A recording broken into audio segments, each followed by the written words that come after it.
2025. The future. An exciting alternate reality where everything seems like paradise. Until the Second Cold War.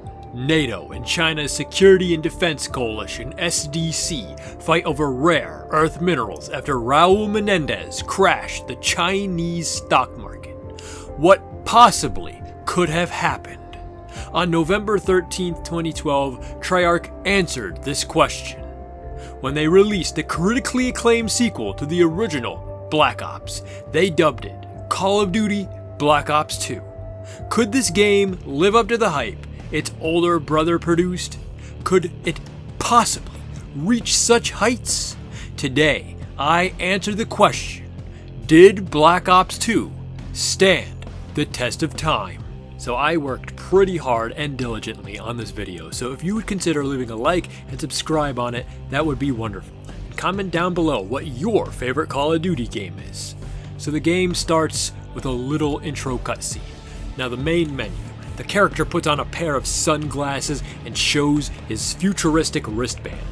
The main menu soundtrack, produced by Jack Wall and Trent Reznor, plays. It screams excitement. It shouts that this game will raise the stakes compared to Black Ops 1. You could feel it within the music itself. And every time I listen to it, I get goosebumps. That's just how good it is. Now the lobby, quote unquote, isn't as interactable as the Black Ops 1 one was, but it's still pretty cool. Now we start the story. Pyrrhic victory. A retired Alex Mason steps out of said retirement because he hears his best friend, Woods, the guy from the previous game, is in trouble. David begs and says, yeah, you said you weren't going back to the army. But Alex says, nah, I'd win, and goes anyway.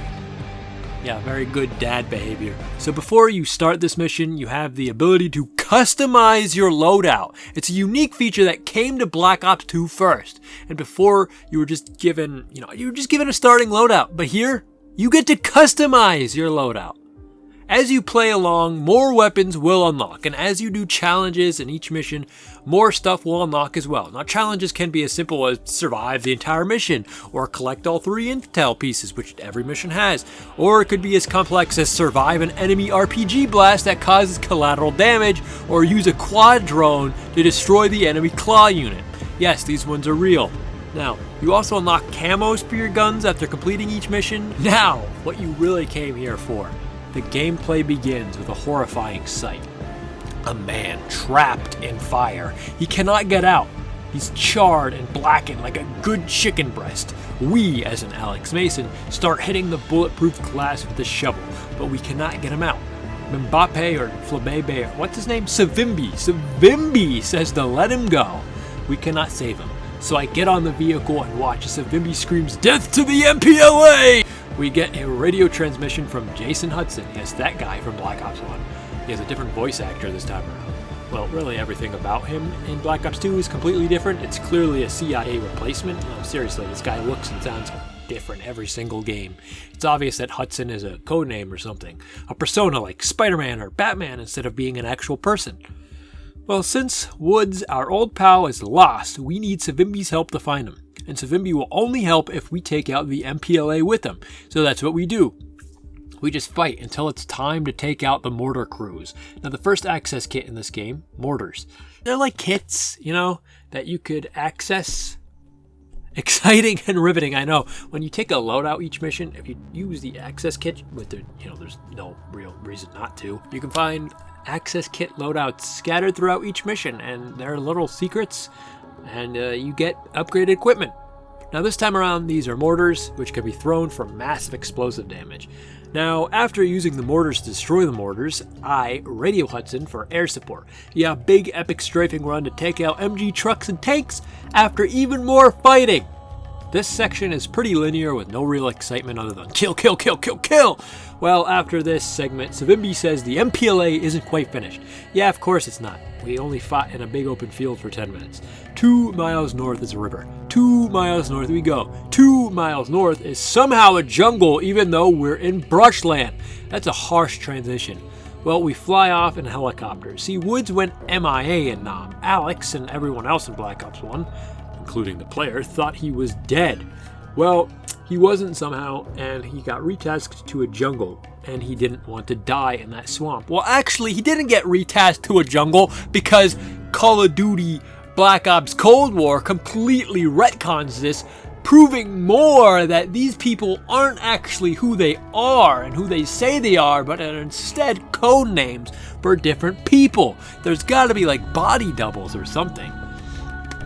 I don't get it. So, yeah. Okay, so we come in on the convoy and smash right onto the boat. It's immediately balls to the wall with a brutal knife to the throat scene, then clearing the deck. The next access kit, while being fired upon, by the way, is a flak jacket to reduce incoming explosive damage. Clearing the deck, I use these machine guns to take out other boats coming in on us. Not like the biggest deal in the world here. Now, after that, the shipping container. Bodies are everywhere. There's flies. It stinks. And somehow, some way, Woods is still alive despite being in there for weeks. How? Don't ask me. Instantly, a Hind helicopter is on us. You grab a Stinger and use the guided missile to take it down. I hated this segment as a kid. It's still not my favorite. Even with a mouse and keyboard, it takes about 3 hits to take it down too. Great, right? After it blows up, it smashes into the boat and we fall into the water, then have to save Frank because he sunk. And swimming to the shore, there are Cubans and child soldiers here. There's a radio tower, which we need to use to call for Savimbi. Now this part, there are really weird stealth portions. This game has like 2 of these for some reason. Nobody wants to do the stealth in Call of Duty, bro. We want to shoot people. I'm looking at you, Cold War. The third access kit is a bear trap. You could use these with the mortars to create something explosive. One of the challenges is like kill 5 people at the same time with one of these. Yeah, how the hell am I supposed to do that? Now in the radio building is a guy. He somehow breaks the radio with a single punch, then survives a shot in the eye. This guy is Menendez. You'll find that one out later. For now, it's like, okay, there's some guy. Suddenly, a Russian helicopter is here. It's over for us. Actually, it's just Savimbi. Hudson gets shot, and Frank shoots the shooter and says an epic one-liner.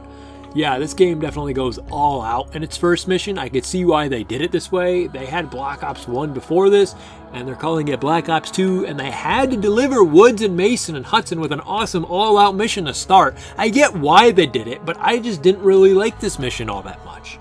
Now, the first future mission.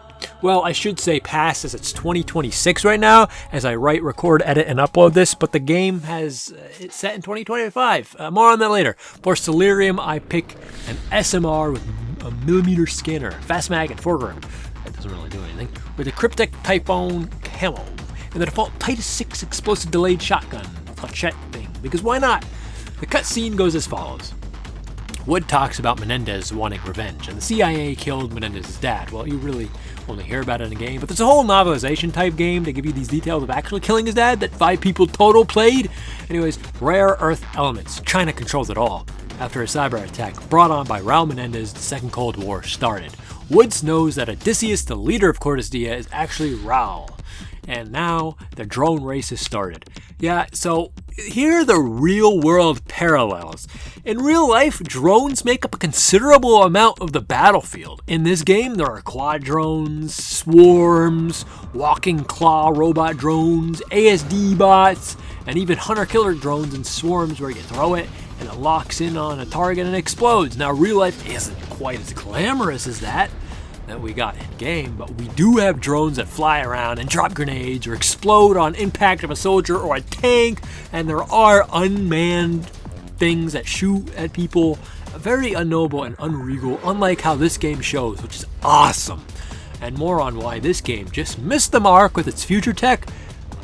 But what we see is a staggering difference in technology from now and then, but it's somehow, some way, a little really well aged in that department, despite it being super epic futurism, which we see now because, you're going to see this technology right after I say that, remember the last mission was all bright? This one's dark and stormy. It's an instant contrast with the lighting. Now the technology here, we zoomed in from miles away while hanging on top of a mountain with nano gloves. Yeah, we don't have something cool as this in real life right now, though. Well, I hope to see something like that in the future, though. That'd be really awesome. But for now, we don't have anything like that.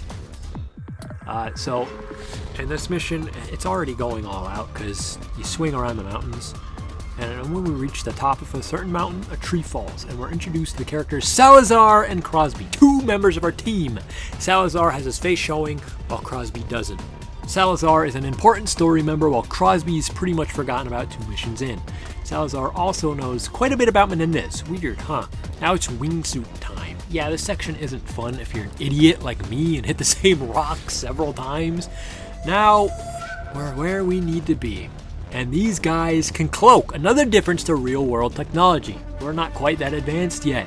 Weird how Black Ops 2 is in the past, yet still it feels like the future.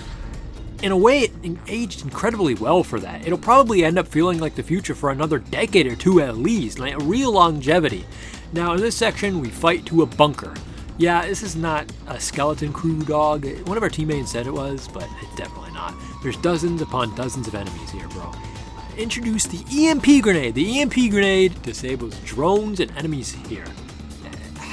I don't know, like electronics, drones, and other soldiers all get concussed for a short period of time. Think of it as just a better concussion or flashbang, which I don't really know if there's a difference between the two in the game.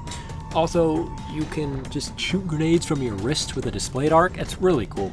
Now inside, the temple is an underground facility. Parallels to my Roblox Retro Studio clan, because my other clan died because the dev update, where I'm building an HQ inside of a temple. I pick up a cloak tech using the access kit and clear the facility. One of the challenges here is like get 20 melee kills while cloaked or something like that. His name is Eric Breyer. And we get him out, and he starts talking about Celerium, a rare earth element to make all rare earth elements obsolete. It uses the weapon system Karma. It's more powerful than the entire US military infrastructure somehow, and he's telling us, and then he gets shot. Yeah, it kind of reminds me of the Kowloon mission in Black Ops 1, but not as aura-y. Well, now we have to fight our way out until we meet Admiral Briggs, who's here and not on the USS Obama for some reason, and he's not geared up either. That mission was okay. It was a neat introduction to the future timeline, but that can only last so long, as the next mission is Old Wounds, where we play as Alex Mason. Well, first, a cutscene. Yay! Section asks Salazar about Menendez. Salazar seemingly knows everything. Raul's family lost everything. See, Raul and his father started a cartel, but his dad got killed in a weird PS Vita game, so Raul Menendez hated the US for that. Now, Woods goes on and on about this mission and how pretty much zero importance to the story. Like, it's there for the sake of showcasing more insane stuff and getting you to play as Alex Mason one more time. We're in Afghanistan looking for Menendez because he's going to be here of all places for some reason. The Chinese are here. A guy named Zhao. Yes, Zhao, the guy who's the leader of the SDC enemy faction that gets like zero love in this game. Because instead of doing such a thing, we absolutely have to pull a sword out of a skull and ride around on horseback until we see the leader of the Mujahideen. This entire mission was completely necessary, totally, and not just a waste of development resources. No, we're there with the leader as the Soviets attack. So we get a move on an area and blow up 2 BTRs. I did it with mortars because why not? And set a cratering charge to defend this very super important valley. It's really just a chaotic mess with horses and moving around places. It's really not fun. There's barely any safe angles. It's far too open, but the openness means nothing as you have to be in a certain area to get helicopters off of the defenses. Now, Kravchenko somehow also survived the events of Black Ops 1 because we absolutely need callbacks and recycled characters who weren't all that interesting in the first place in their original game. He's rolling in with a wonder weapon tank. Seriously, what the hell is this thing? Mason starts seeing numbers, and, especially when we have Kravchenko captured. Now, this is the first branching storyline path. You can resist the numbers and finish the interrogation or give in and shoot him yourself. If you resist though, which the game pretty much tells you to, Kravchenko will say Menendez has people in the CIA, to which Hudson way too quickly gets really defensive for some reason. Now Woods fires a shot into the skull of the Russian, and we're betrayed by the Mujahideen and left to rot in the desert. Victor Reznov comes to save us. Yes, it was the real guy. I refuse to admit it wasn't. Even though, it's logically not him. And this guy has all the fingers on his hand. It was him. He just grew his finger back. That's just how good, that's how good Reznov is. This mission is just a real mess. It's fun for like the first 2 times you play it as a 12-year-old. It just doesn't work modern day as an old man like myself. It was really just, haha, look at our mission gimmick, which is seemingly the theme of the early game here. Everything has to be a gimmick instead of just having a good mission. Everything has to have some sort of epic thing that's a main focal point of the mission instead of just making the mission out of just moving from point A to point B, shooting people like every single other Call of Duty ever. The format to which these missions have always worked. This is I don't get it. Why? Not everything has to be a gimmick. Not everything has to be ride around on horseback epically. Not everything has to be fly around on a helicopter shooting people. Not everything has to be the way it is. It doesn't have to be this way. It could be just a good mission for the sake of having a good mission. And there are good missions to have good missions later on in the game. You will see. But right now, the early game is really weak. And speaking of really weak missions, the next cutscene here is David Mason and Michael Rooker, Harper, sparring. David gets some flashbacks after Harper says, "Suffer with me," then really goes ham on him for some reason. He said Woods gave us all the pieces. Well, it cuts back to the vault where Woods is going on about Noriega and his connection to the CIA. This is the next piece. Yes, another past mission. This one is actually important to the story, but you know what? Thinking about it, it doesn't make any sense. I don't get it. I don't understand. Why is he shocked? Why is Mason shocked if he knew Woods was alive in Cold War? Yeah, they're just body doubles. Anyways, I hate these missions. We're first person as Raul Menendez with his sister Josefina, and then some stupid music is playing and Noriega's men move in on Raul and subdue him. Now he's very enraged and Needle knocks him out. After waking up, he goes on a rampage after Noriega betrays the US and lets him go free for some reason. This mission's awesome gimmick is balls to the walls. Raul's rampage. He reloads his shotgun like a champ, takes bullets like a champ, and just kills, being epic. After being insane and epic, Woods throws a grenade and kills Josefina. His aim was to kill Menendez. I don't know. This grudge is insane because Raul did torture Woods.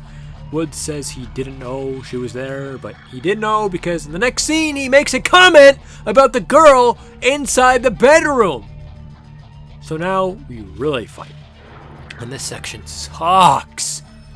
I get punished for natural human reaction firing at a civilian who exited cover at a very convenient time. Oh no, realistically nobody would care in this scenario. It's just collateral damage. So what? You get Molotovs from an access kit, but they kind of suck. They're really only good for crowds and as a grenade supplement. Now we fight to the bell tower and a coke lab. Woods goes bananas. This is when he throws the grenade, and Hutton blatantly lies and says that Menendez is in the body bag. Why did he cover that up? Maybe he does have people in the CIA. So moving past that blatant deception is a mission that's like 5 in 1. Briggs talks about Fareed in our intel, something intel on DeFalco, something suffer with me is David's trigger word because Raul said it in the suffer with me to David. Yeah, okay, buddy. Anyways, cut to Pakistan with floodwaters. The opening of this mission is cool as we fix a clod that's down, with it showing a shot of David directly to him. Too bad that's like the only cool part of this mission. Well, the rainwater, I guess. I don't know. That's this mission's gimmick. The flood and fighting the ISI. I don't really think that this is anyone's favorite mission, really. You could use the claws to target specific locations for them to attack, but they're not very good at this. This, combined with healthy grenade spam and death machine nonsense, makes easy work of the vast quantities of enemies.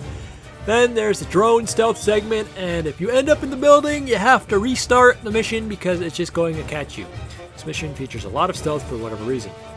You can just go on recording Menendez, then he knows you're there, and attacks, and then zow, and the balls to the walls. Escape segment, I don't know. This is the last mission I think about when I think of Black Ops 2 somehow. It sucks, dude. This mission just sucks. Now here's when the campaign starts getting good. Karma. Now here's a good mission for the sake of having just a mission. We have to travel to the floating city of Colossus to learn of Menendez's Karma weapon. I choose the PDW-57, which is just a evolved P90, and the M1216 shotgun, because this map gets close range. So the opening cutscene includes the data we recorded from the previous mission. We zoom in and enhance. Somehow, and boom, the logo of Colossus, the floating city. On approach, the pilot has an epic voice. On 6-7. Icarus 9 beginning descent. Rundown of this op.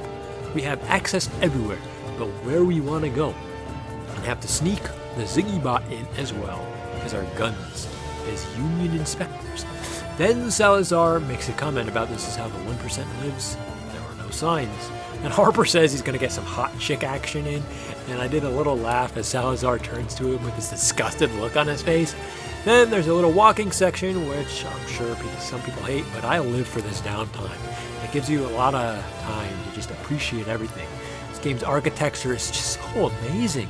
We get in with biometrics and then have a biometric scanning for advertisement. The ads display your face and name and such, and this is where the futurism really takes hold. Now, it's not too far off from reality either, especially with personalization and data being sold, and now even more so with AI. This game just keeps aging like fine wine, yet aging like milk. Salazar says we're all going to hell. On the elevator, we see a wonderful sight of the entire city. The whole place is a Fruitiger Arrow adjacent, beautiful, serene location that reminds me of the Citadel from Mass Effect.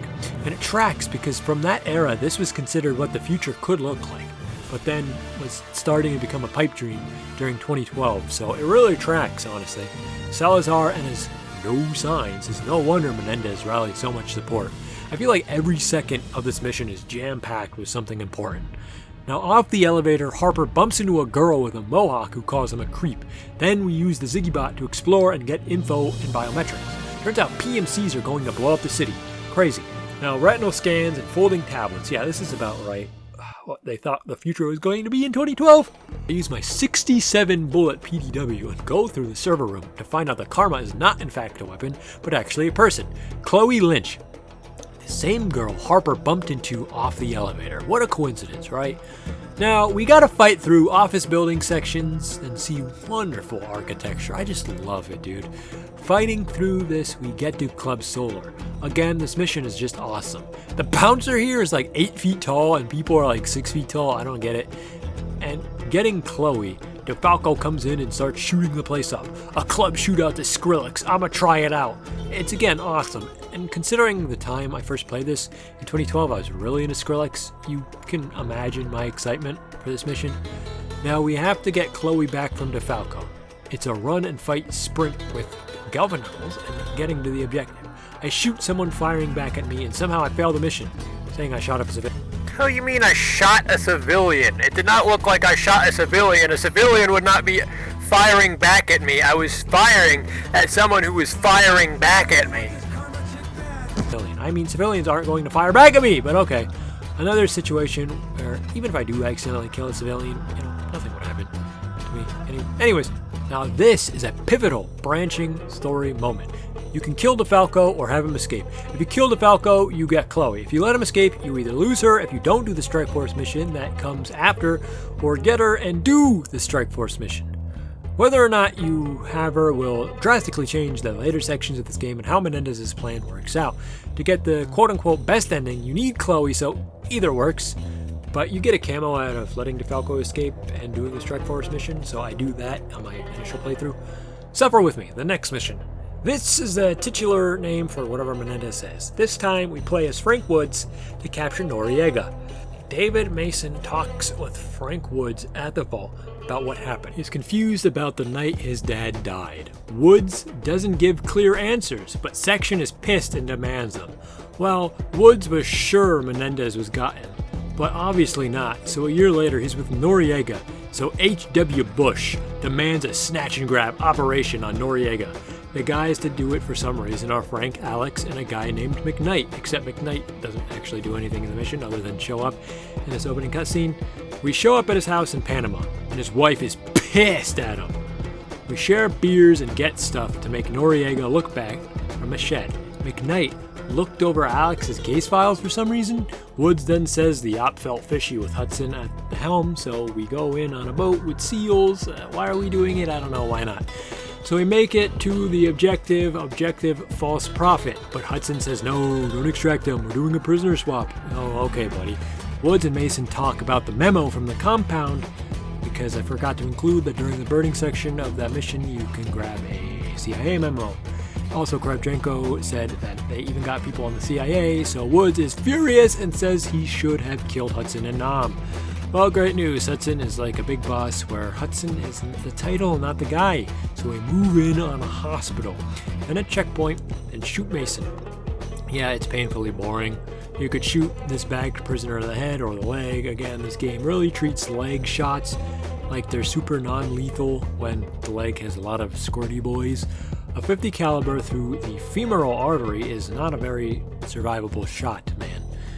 This is definitely more of an Easter egg option for either bad shots or people who want to see what happens if they shoot him in the leg.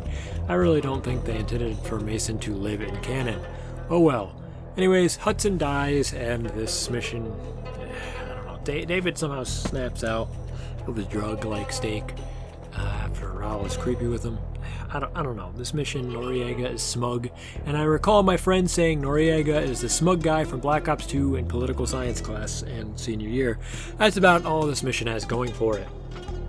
And I guess the cool jungle ally, I don't know, this mission sucks.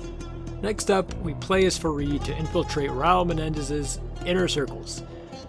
If you have Chloe, she tries to crack the Celerium worm, 619. Booyaka, booyaka, that's tomorrow. 6/19. Oh my god. June 19th. That's tomorrow. Or a month ago as I was playing it. Salazar says it's Freedom Day, the abolition of slavery. Briggs wants us to move in on the obvious trap of Yemen and capture Raul Menendez, even though David knows and says it's a trap. Anyways, if you killed DeFalco, he'll be replaced by some random guy. If not, he's here. They pretty much know Fareed is an agent, and Harper says we're almost ready. Raul says smugly, we are ready. Yeah, Bruddy knows. There's an imposter among us. Now this section is cool because their ID scanners can't verify that Fareed is an agent, so you just fight through Yemeni forces in the Civil War. Another thing Treyarch got right. The Civil War started in 2014 and is still going on to this day as it's 2026. Now here's another gargantuan branching path. When the VTOL is shot down and Harper is removed forcibly by the Yemeni rebels, Raul points his 57 pistol at you and tells you to shoot Harper. You can either shoot Harper or Menendez, but if you try to shoot Menendez, you die. If you kill Harper, well, then he dies. And it doesn't really matter how long you take, because like Goku and Dragon Ball, these guys are always just slightly too late to the fight. So Fareed being alive is necessary to the best ending, as Harper isn't saving Chloe in the next mission, while Fareed will. Or she'll just not die with Fareed alive. Fareed shaken up by the whole thing. You now control David Mason with the same exact kit Fareed had, including the sword, and fight to secure Menendez in a mostly medium to long range engagement section. Now you take him to the USS Obama. What could possibly go wrong? On board the USS Obama, cutscene plays, and it depends on whether or not you completed all the Strike Force missions and got China on your side. If you did, they pledge military support in preparations for the upcoming cyber attack. Now we interrogate Menendez inside the Obama. He goes on a spiel about Josefina and somehow makes me guilty and must pay for my father's sins. Crazy alert! The Obama is suddenly under attack by drones, and Raul somehow slips from his cuffs, and David for some reason gives in to Raul's demands instead of just shooting through him and Salazar and, pays the price for it. You can also pick up your personal effects here. It's pretty cool, even though it doesn't really do anything. The whole mission here is fighting through the Obama to get to Menendez and reset the security systems. It's pretty cool. Then it happens. Menendez gets into the security room and Salazar betrays us. Who could have foreseen this coming? The way the scene plays out is different depending on what you did in your playthrough. For me, I had DeFalco knock Chloe out and get shot by Fareed, then Fareed shot by Salazar. This plays out in 5 different ways, which is really cool. Either way, Fareed dies if he's alive, and Chloe dies if Fareed isn't alive. I choose to shoot Briggs in the leg because if he isn't alive, the Obama's defenses don't come back online. And if he is alive, they do come back online. And if she's spared, you have China on your side. So, keep Briggs alive. If not, you want to get the worst playthrough possible. Shoot him in the head. I don't know, man. I don't know what to tell you. Salazar surrenders then. If Harper's alive, he shoots him. Menendez took off. Be a fighter. How does he know how to pilot one? I don't know. Now we fight on the flight deck. It's awesome as we're trying to escape with paratroopers coming in. I evac alone on the VTOL craft. Well, I guess Crosby is there, but he's shot and it's not clear that it's Crosby. And he wasn't in this mission before, and I don't know, it's a painfully boring, nothing burger character. Menendez is about to unleash drones across the globe because that was his plan to come aboard the Obama and sneak the Silurium ship on. So we're going to LA with the president for some reason. What sense does that make? I don't know. We're in LA on board Marine Force One with the female president. It's obviously based off of Hillary Clinton, like that was going to happen.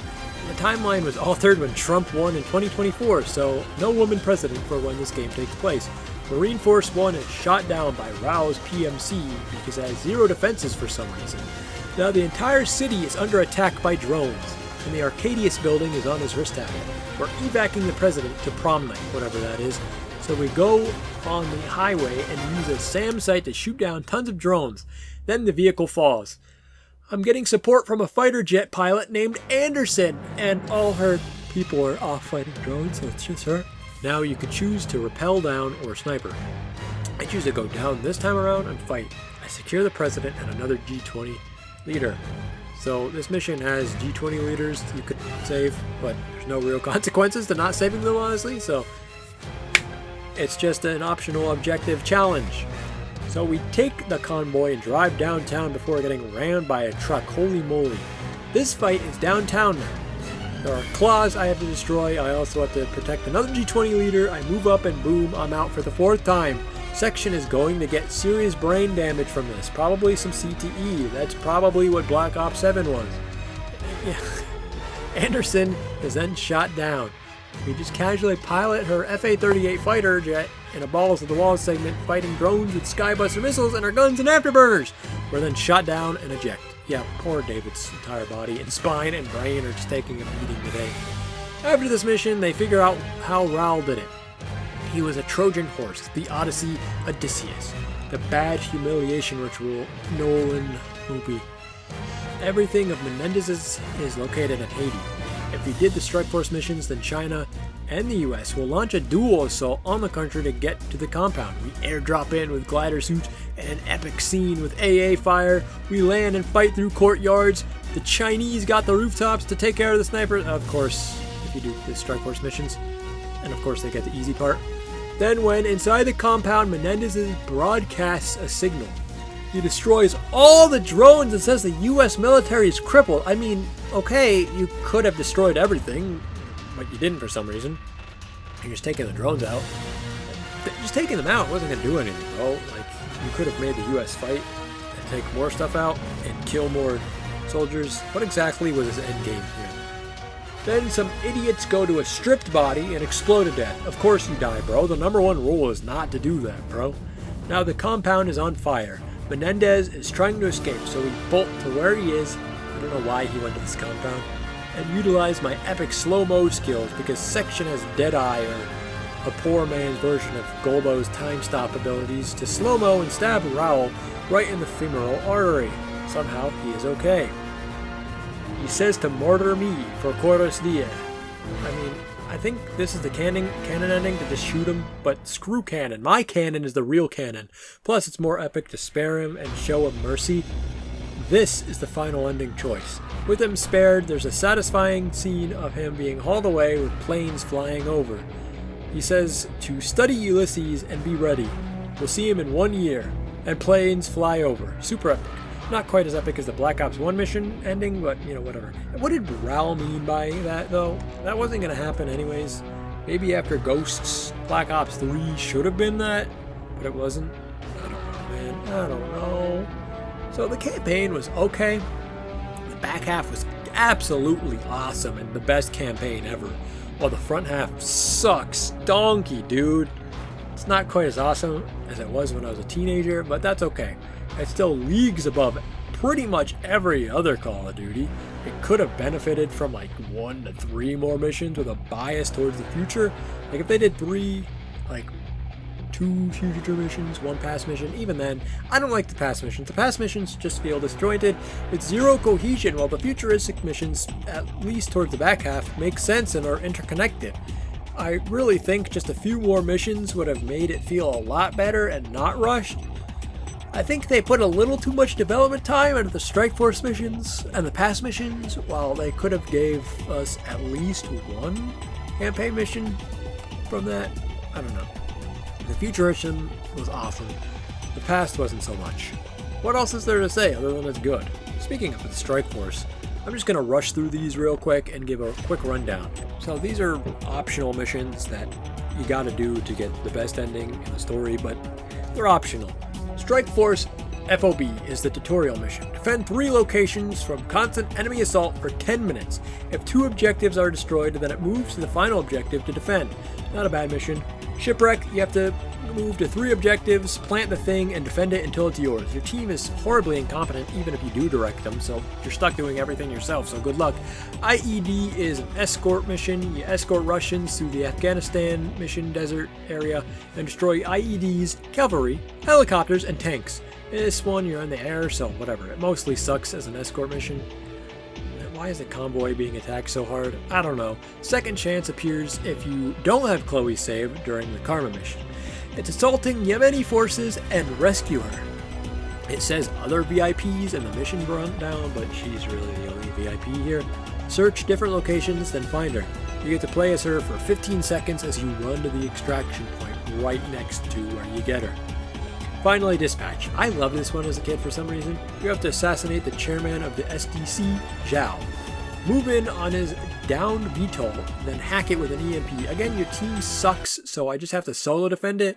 And if you're on any difficulty other than recruit or maybe regular, you're gonna die here because your team sucks. Then you just blast bro with 1 bullet in the chest, and he's insta-dead. Then the Strike Force missions end. Yep. You can blast through them in under an hour, depending on your difficulty. I just rushed through them on Recruit because I wanted to get them done this time around. Nothing special, really. Now, they're the multiplayer maps. It's some nice bonus content. And it's nice playing as John Call of Duty, but I'd rather campaign missions, honestly. Now, for the zombies. The zombies mode of this game. Well, I never really was a big fan of zombies, and I never was good at it.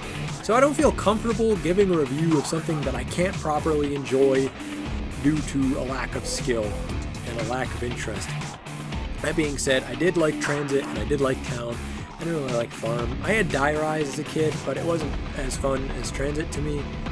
I think this is Call of the Dead with you play as the guys in Alcatraz. And there's this one big robot section, and the storyline takes place after Moon, and there's weird retro-futurism. It's a weird timeline. I don't know. Overall, I'm sure the Zombies is good for someone who does enjoy it and has 3 other friends with which to play for the Easter eggs, but I don't. I'm just one man. One man who never really enjoyed Zombies. Sorry, I just can't give it a proper review. So I'm not going to let that affect the score at all here. Multiplayer, though. This is going to be epic. This is what most people play Call of Duty for. So did Black Ops 2 stack up well? Let's find out.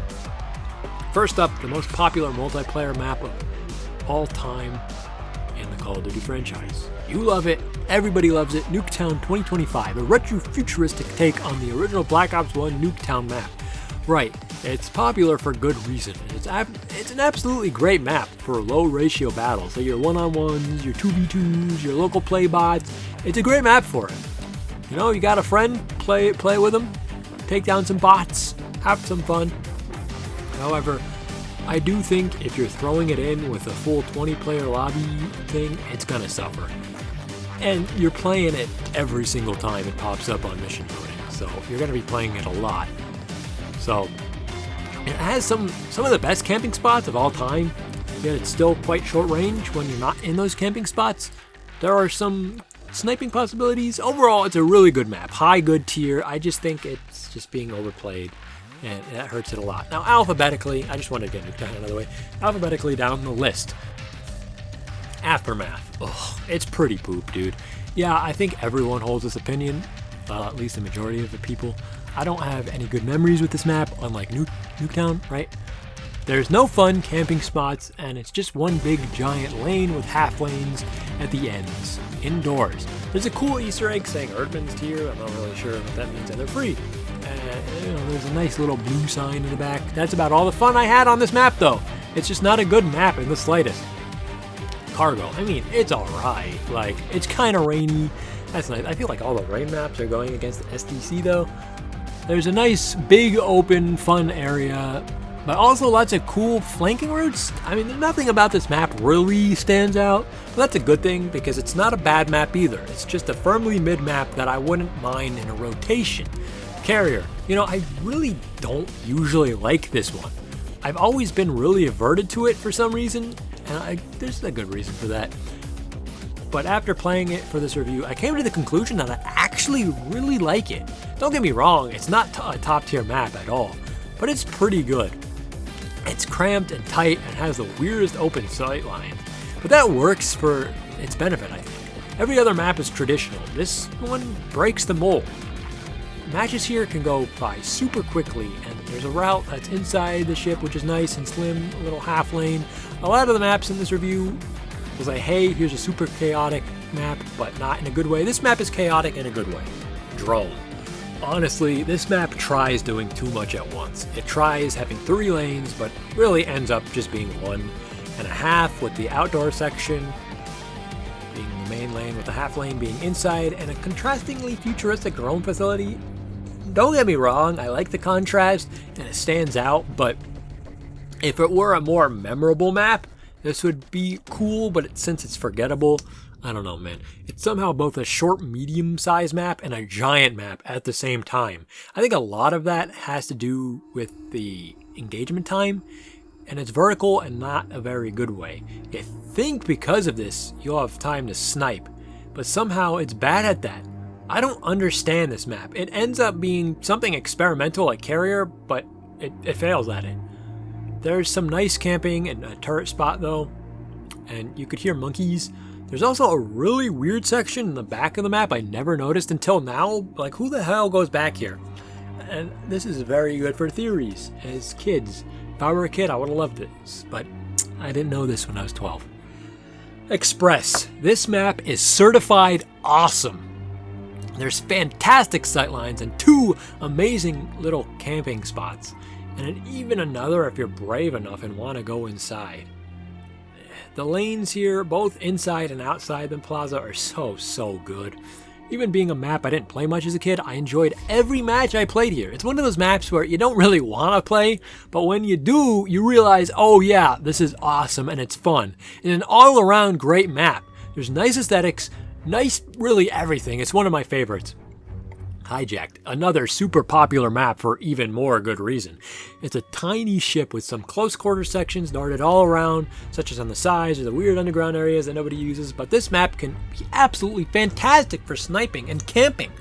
You could hold this map down with an LSAT if you wanted to, and it's amazing tier camping spots on both ends, and the houses thing, I don't know, they're not houses, but they got balconies. Even better tier care package spots. All around, very, very good map. I love it.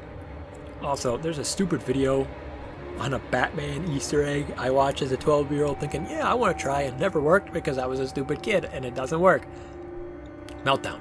One of those maps I really never wanted to play, and I could see why. There's like 1 good camping spot, maybe, and the aesthetics are forgettable.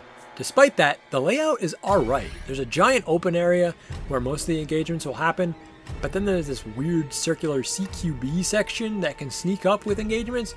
I also noticed the ISA, which are the good guy faction on this map, share a lot of Fallout New Vegas voice actors. Honestly, this map would be so much better if they had some better vibes or more memorable architecture.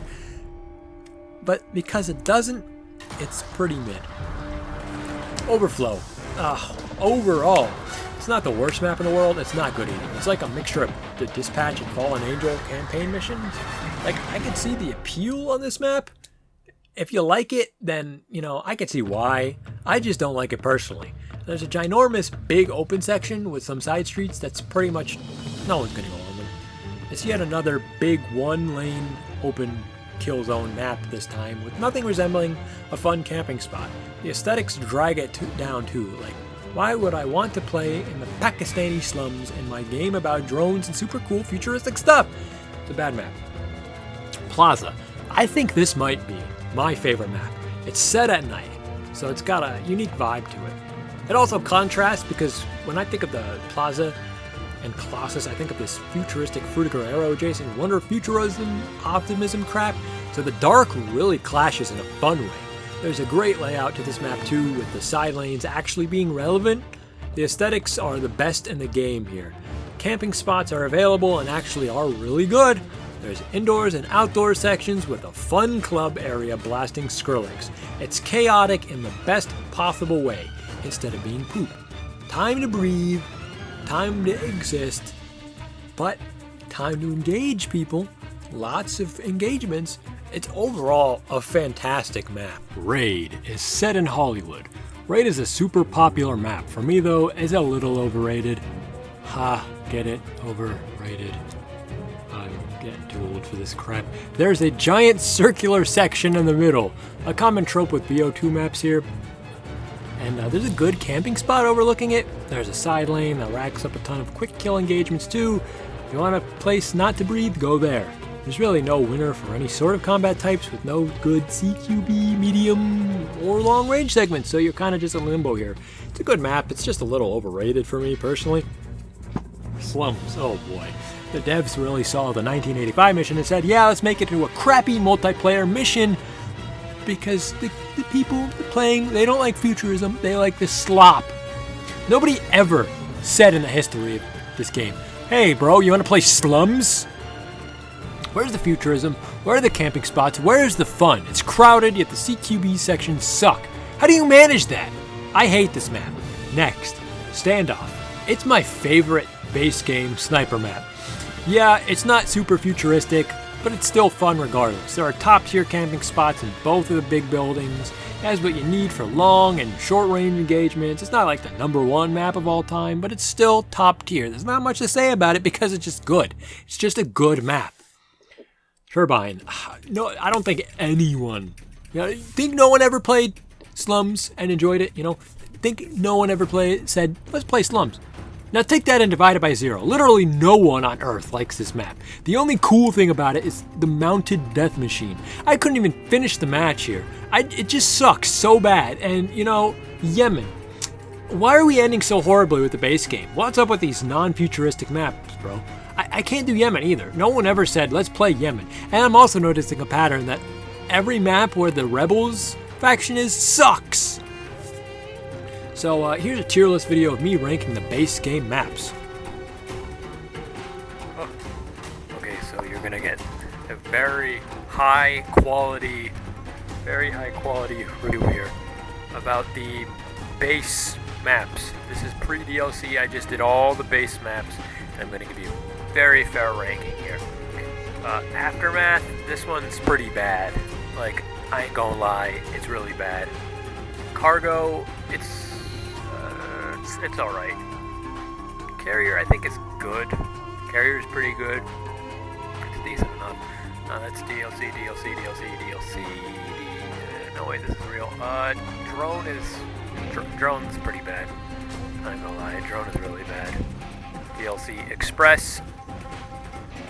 Like, what is there to say about these? Like, Carrier, very close quarters, very fun, very paced.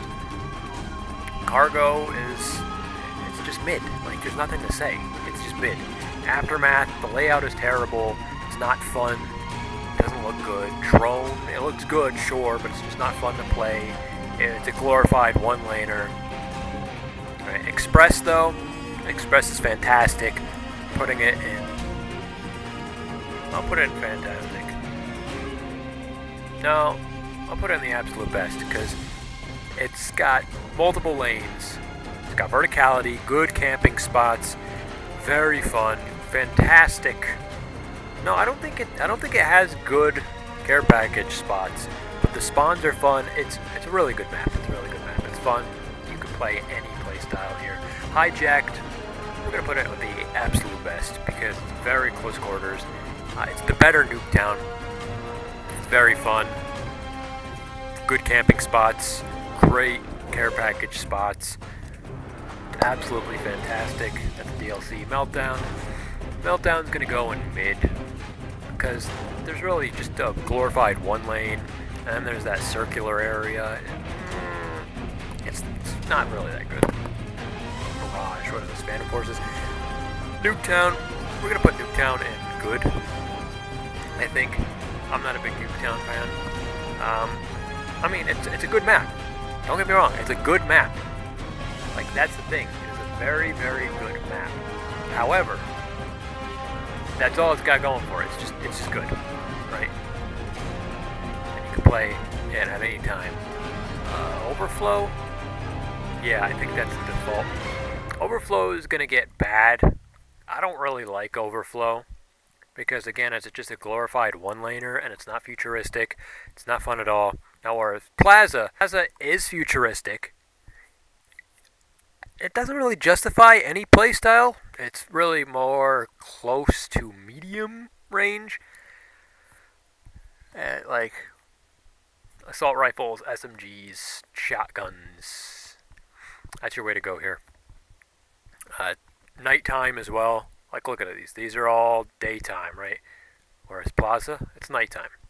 And the setting's good. It's on Colossus. It's going with the absolute best.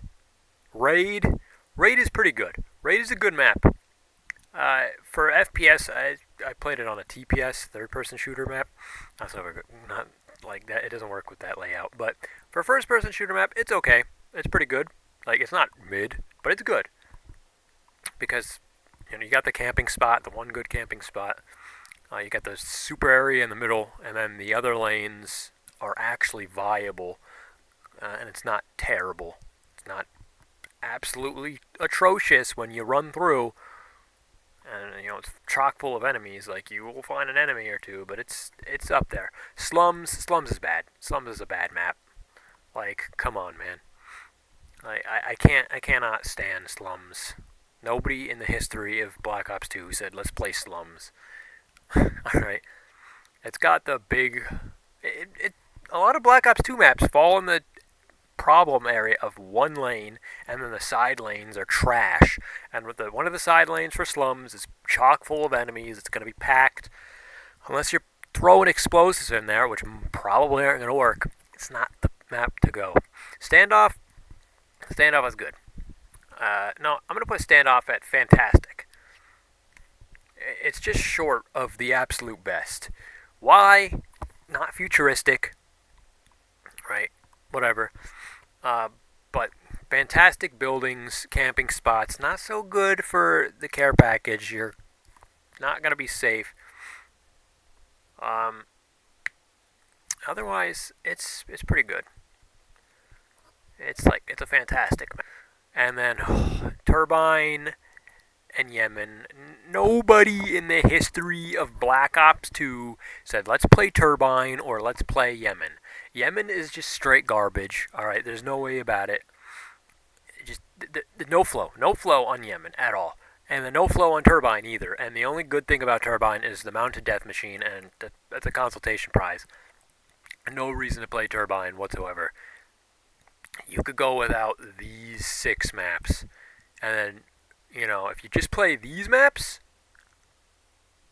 Cargo and Meltdown are you're going to be your worst options. And as far as all the maps are concerned, that's pretty good. It's pretty good. I will be back. You're going to see me in the next segment here with the DLC maps. Okay, now that you saw me rank the tier list, how was the base game with multiplayer maps? Fine. As some of the best maps in the franchise, sprinkled in with some of the most mediocre or forgettable or even somehow the worst maps I've ever touched in my life. This list just feels incomplete. Like, I can't really put my finger on why, but it it's just that the way it is. It's like off in a way I can't really describe, and I wish it had more. Now let's go over the DLC maps. Downhill. Yeah, it all goes downhill from here, honestly. This map is awesome. One of the ones I did have as a teenager, and it's snow-themed, the first of the game. It has some fun camping spots. It's futuristic, yet it's rural. It's got snow camo enemies where the target finder may be your best friend. Side note, the gimmick here are these slope car things, and if they touch you lightly, you die. Keep this one in mind, as it could make or break your fun depending on how things play out. There's top tier verticality, amazing attention to details, every gun is viable. They really put in a lot of work into this map. For the first DLC map, they understood the assignment, maybe a little too well, as it sets the bar super high for future maps that don't quite meet the mark. It's a great map, especially if you have a buddy to go on local games or split screen multiplayer. I just remember sitting in one of the houses with a Lodestar kill streak and going ham. I love this map. I wouldn't put it as like my favorite maps, but it's a fantastic map. Mirage. Part of the same DLC. It's maybe second or third most played map at a list. I'm not sure. Maybe third. It does this desert theme, but it makes it look good. It's kind of orangey, golden hour. Yeah, I'm looking at you, Turbine in Yemen. There's a great balance of indoors and outdoors, where the outdoors is it's so fun, and the indoors is also really nice. It's one of those big circle areas, but the game does it right here. You actually want to avoid that area sometimes and not just go there to kill. The camping spots are pretty mid at best. You know, actually, I take that back. The camping spots here I made work as a kid, and they're awesome. I was right as a child. The Chinese theme is fun, and the attention to details maybe aren't as good as they were on Downhill, but they're there. Great map to have in your rotation. Hydro. I loved Hydro as a kid, and I love it now. You don't have to run around and play this map for everything it has to offer, because there are just two really good camping spots on either end, where you could throw down your care packages as well. Alright, you get your tactical insert, you get your bouncing betties, you get a Guardian or a Sentry gun. It's perfect. And long range here is very viable. It's futuristic, sort of. Like, it feels futuristic. It's not as futuristic as some of the other maps, but it's futuristic. It's fun. It's a kill lane map that does it right. The only map where the rebels are, and it's actually good. There's an underground section, if you don't want to camp, that floods as a really cool gimmick. Another map they saw as a DLC and said, yeah, let's go out here with the gimmick. It's not like a good map in terms of gameplay or being a map, but in terms of having fun, it's like one of the top tier maps, dude. I feel like this is the map that I'd play on if I just want to drop in after not playing Black Ops 2 for a couple months or a year or two, and I just want to get in, have some fun for 10-20 minutes, and call it a day. Grind, the last map of this DLC. I did have it as a kid, but I didn't really play on it that much, maybe because there's a lack of camping spots. It's a futuristic area, for sure, but that doesn't make up for the lost fun. It's chaotic, but not really the good kind. There's just too much going on with not much room to breathe. It's not like the worst map of all time, but I'm not a huge fan. Now let's give an encore to a good map here. Encore. We start with the maps now. I didn't have a kid or hardly play it on PC. Oh man, dude. This map taking place in London, it's futuristic, and it's so good in terms of the vibes, in terms of the aesthetics. There are posters saying 2026, so that puts into question what year the multiplayer takes place. Either way, there's not really any camping spots, but the care package spots are decent enough. You can see some landmarks around, more points for the aesthetics. There's a lot of side lane madness. The cafe looks pretty, and you know, saying, hey, despite us having a big main lane, that's not the main lane. There are none. It's a really fun map. I will play it more often in the future, and I will have it in my rotation. Magma. This is one of the ones I wanted a lot as a kid. I saw Magma, it's like, I want it. And maybe that's what they were going for. They want to give you a map here where you absolutely want to buy it because of the aesthetics. But I didn't have money. I played this just once on PC. And the gimmick here is, magma that hurts you. It's very pretty, and the Japanese themes here are so on point. That contrasting with the lava makes this map look awesome. That, however, is all it has going for it. Playing it there was like 2 really good sections to run between to your camp, but it's not camping spots in the sense of, hey, I want to sit here and rack up kills. More so, this is the only place I could reliably get kills without dying every 32 seconds due to bad map design. If this were a base game map, it'd be butt cheeks with zero aesthetics. But since it's a DLC, they care just a little bit about it and put it just enough work in it to make it not bottom tier trash. But it still doesn't escape bad tier. Vertigo, another map I played like once. It's based in India, and they really thought India would be like a superpower. It's super hyper futuristic, which is awesome. And there's some great detailing with the drones and a great background with buildings and such. In Black Ops 7, it's in Japan, which makes a lot more sense. But either way, the air has to be really thin up here, right? This map is mostly close quarters, where the outdoor sections are somehow worse than the indoor ones. The indoor sections are fun, while outdoors, leaves a lot to be desired. No real place to feel safe. And there's like one good care package spot. Despite that, it's decent enough. Something I wouldn't mind having in a rotation, but it's not my favorite map in the world either. It's maybe higher tier mid, honestly. It's like at that weird in-between spot between mid and good. It's not, in the same league as Nuketown or Raid. It's not really in the same tier as stuff like Cargo. I don't know. I'm just gonna put it in mid. Studio.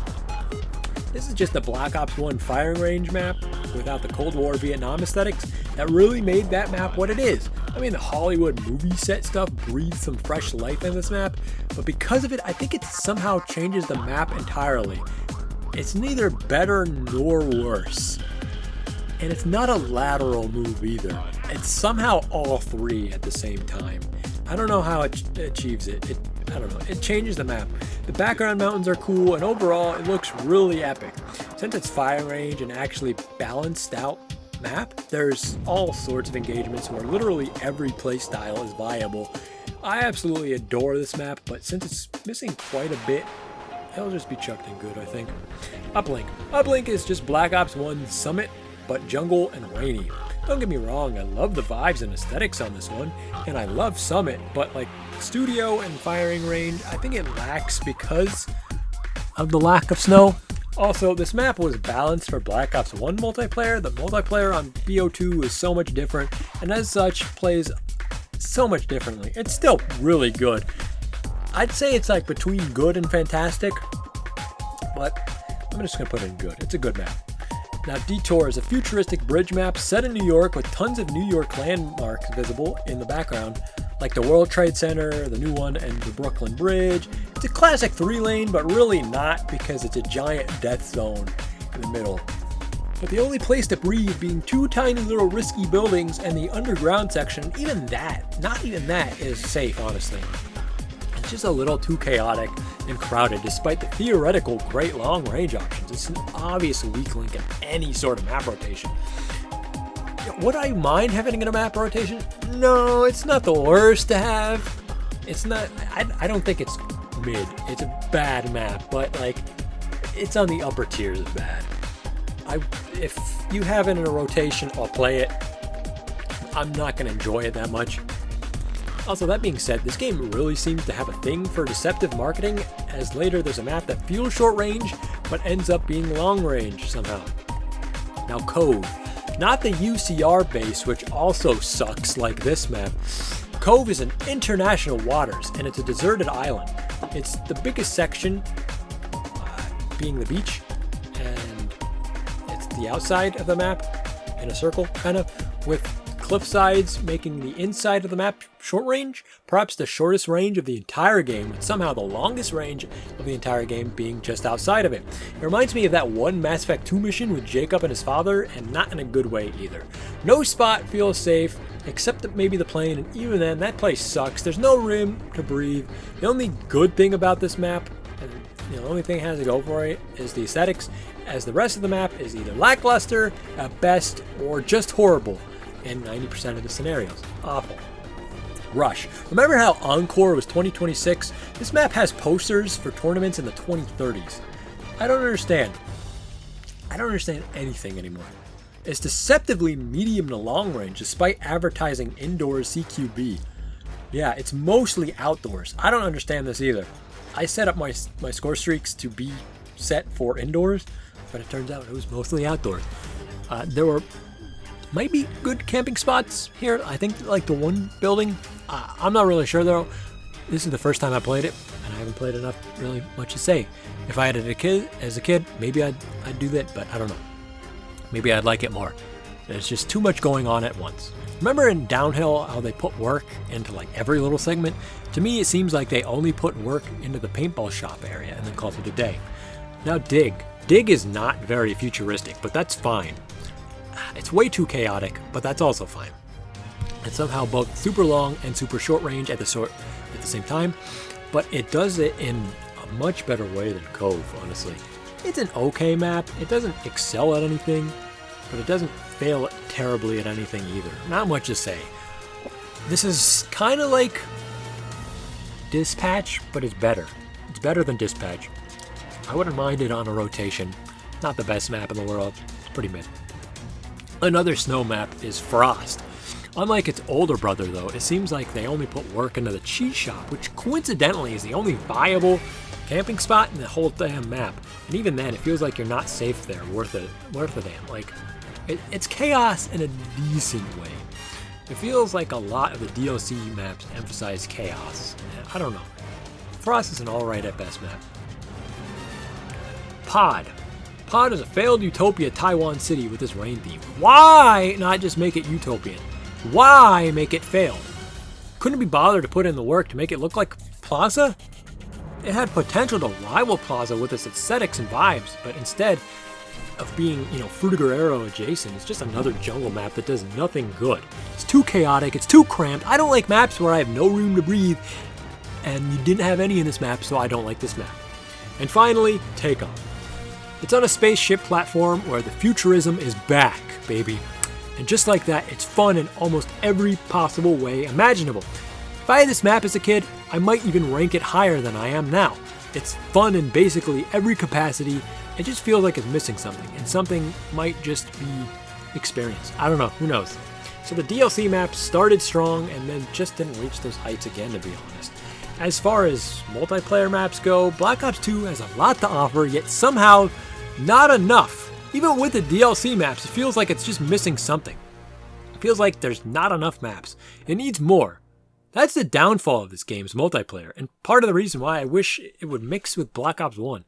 The maps here are seemingly very bottom heavy, despite there being more good than bad maps. So you saw me do the base game maps beforehand in the last segment. This is going to be the DLC maps, and no, Nuketown 2025 is base game. It's a free DLC. So, we're going to go off with Cove. I did not like Cove. Like, it's not Turbine or Yemen bad, but it's bad. Straight up. The aesthetics are fine, but playing it isn't. Like, that's all it's got going for it. It's just aesthetics. Detour. That's that bridge map. It's gotta go in bad. I don't like it. It's too chaotic. You don't really get to breathe too much. Even the care package spots aren't fantastic, and there's not really any camping spots. A lot of these DLC maps, there's no camping spots. And I'm sure I would have found a way as a kid, but man, if I had them, I don't know. I don't like Detour. Dig is mid. Dig doesn't have future aesthetics, which is what I want from Black Ops 2. I want that utopian future aesthetics that you get in Plaza and Hijacked and Express and Raid. Like, if you're noticing a pattern here, right? Detour kind of had it, but Dig doesn't have it. It's chaotic, but it's a fun chaotic, right? That being said, no camping spots, no real care package spots. You're going to die every 5 seconds, even if you're good. I'm sure other game modes are fun, but for a 10-minute, 75-point team deathmatch match, it's mid, dude. Downhill, I love Downhill. That is one of the DLCs that I had as a kid with the Peacekeeper DLC. And had Die Rise, Downhill. It was. I found a way. I found a way to camp in this map, even though there's not really that many, because the only real camping spots are the opposite ends of the map. But there are houses to camp. There's a segment. It's got these silly train car things. The slope thing. I don't know what they're called. I've never skied in my life. Yeah, this is a fantastic map. It's really fun. I love basically everything there is about this map. It's not the absolute best, honestly, because there are some segments of it that kind of annoying, but fantastic map. Encore is also fantastic. Aesthetics alone pull it up to fantastic tier. However, no real camping spots. That's fine. No real care package spots, but it's fun. It's got these fun long range, medium range lanes. Good map. Frost is mid. There's like one or maybe two camping spots. Care package spots, not really. The aesthetics are great, but again, the same thing with Dig is, you could have it on a rotation. It's not gonna be, the best map on rotation, but you could play it. That's a map that you could have on rotation. Unlike Cove or Detour, I don't want those on rotation. And they're gonna be like very low tier. I might pick Cove, Slums, and Detour over Overflowed, Aftermath. I might pick Drone above Aftermath or whatever. But honestly, I think Drone might be booted up to mid tier. Because a lot of these are just worse than Drone, but I think Drone's just got no flow, and that's why it's a bad map. Like, there's nothing really wrong with it, but it doesn't have any flow, and that's why it's bad. I don't want to play Drone, but I do want to play Drone over, like, Cove. I could have, like, 100, I could have, like, individual scores here. And I could rank these maps individually, but I'm not going to. Grind, it's mid. I don't really know what to say about that. Like,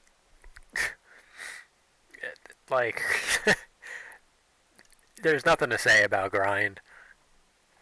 Hydro, absolute best map, dude. It's so good. It's not the best map. I think that's got to go to Plaza. But Hydro, it's so good. It's got those two sections on which to camp. Care package spots are in those segments. Right? So you're camping and you're getting the care package. And you could chuck Bouncing Betty. It's such a good map. And it's got the underground section with the water flow, and that's the gimmick. Really good. Magma, it's a bad map. It sucks to play. Like, it's got aesthetics, and that's pretty much the only thing it's got going for it. I don't enjoy playing Magma, and I don't want it on my rotation. Mirage, though, Mirage is a good map. Mirage, I made camping spots work in this map as a kid. Even though on the surface it looks like maybe not, but they're obviously more obvious. Maybe because I played it as a kid, as a teenager, a 12-year-old me. Like, oh yeah, awesome. I can camp here. It wasn't my favorite camping map, but it was good to have on rotation. It's a good map. It's got fun outdoor sections. The indoor lane isn't terrible. Unlike, I don't know, a lot of these maps, having the middle section or having a circular central lane be poo-poo garbage. I'm looking at you, Cove. Mirage does it right. Pod. I don't like Pod. I don't think it's Yemen or Turbine tier. Right? It's not that bad. Those maps are genuinely so garbage.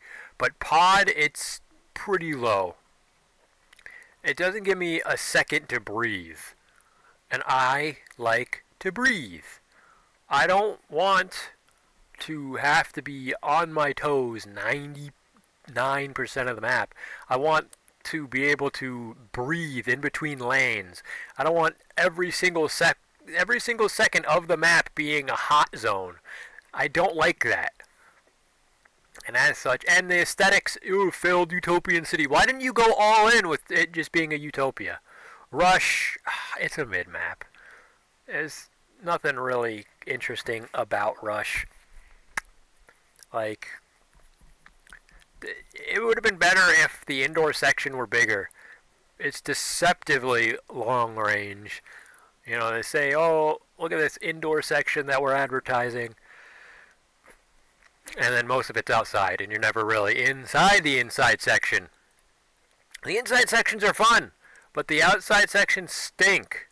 Studio. Like, its firing range, I think it has better aesthetics than firing range in terms of, like, aesthetics. You know, map design, because it's a Hollywood studio. I think the original firing range is better, though, because, you know, here, Vietnam War crap. Firing range has always been a good map. There's great camping spots, like fantastic camping spots. Not so good on the care package spots, but it's super fun. You know, this is a map that I want in my rotation, right? Like, all these maps I want in my rotation. And then I'm not going to really complain if these are padding out the good maps, just to give the good maps a break, right? So, you know, I could appreciate the good maps more. Studio is definitely one of those that I want, like, towards the top of my rotation. If I'm going to have, like, a 10-map session or a... Because that could be, like, an hour to 2 hours, really depending. It's like an hour and a half to 2 hours. You know, Studio is going to be in that top 10, honestly. Takeoff, I don't think it's one of the absolute best, simply because I haven't had enough time to play it. If I had more time to play it, if I had it as a kid, if it were in the base game, I think it absolutely would be considered one of the absolute best. Or it could be considered good, but from the standpoint of I've only really played it once before, and then once when I'm reviewing it, it's really good. You know, I think it's better than good. Aesthetics take it up. You know, I love that image. That boosts it a lot. There's a lot of good sections. There's a lot of dead sections, but that's good in my mind, because that's where you could take a break. That's where you could throw your care package. I mean, I don't think in this map. I think that's inside, but even there, you could reload. You could breathe. You know, you could reload.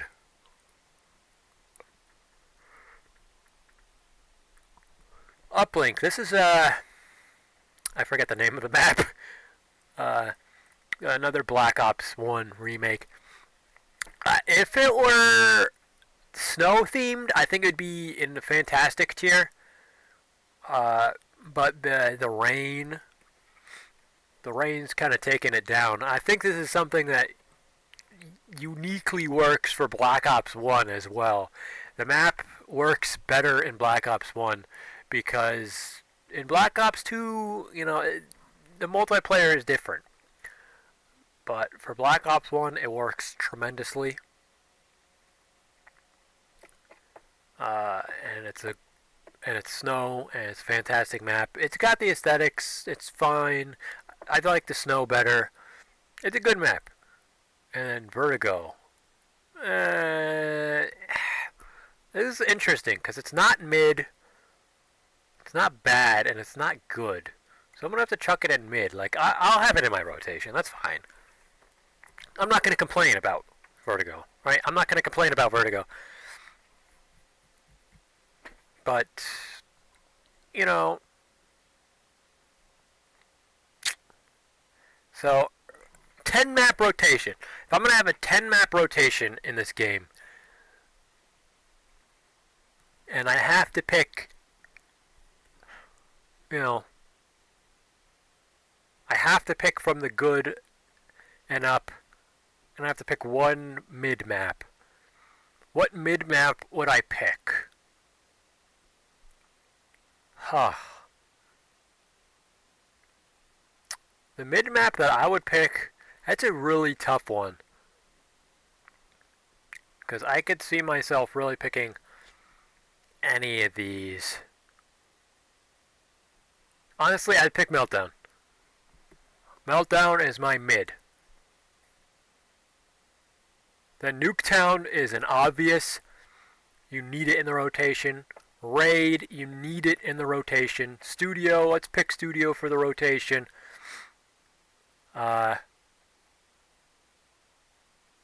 Encore, let's get it in the rotation. You need Hijacked, and you need Plaza. Let's get a Standoff, and absolutely one more mid for the rotation. Let's go Cargo. I think that would be my 10 map rotation with mid, good, fantastic, absolute bet. Like you have to pick out of all of them. That's what I'd pick. Black Ops 2 was the microtransaction slop of today. Yeah, it started as funny $2.99 bacon skins for your gun, but it ended up being way more than that. It ended up being pay to do anything but the most bare bones garbage. Look at the state of COD. Look at the state of COD today. Nicki Minaj skins, playing as Stan Smith. You think you could thank Black Ops 2 for that. That is also one of the reasons that, hey, maybe Black Ops 2 didn't really stand the test of time all that well. It feels like it's missing something in the campaign, in the multiplayer, and even in the zombies.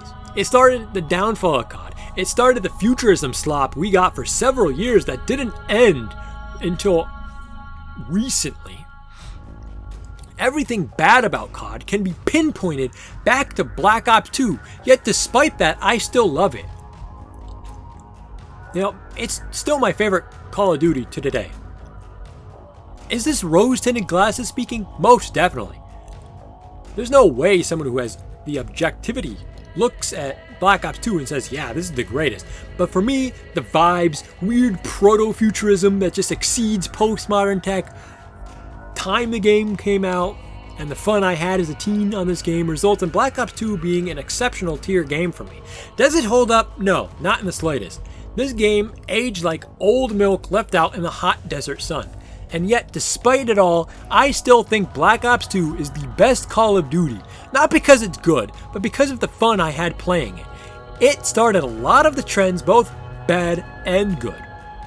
It left a sour taste in my mouth this time around. And still, I love it. Thank you all for watching this thing, if you did.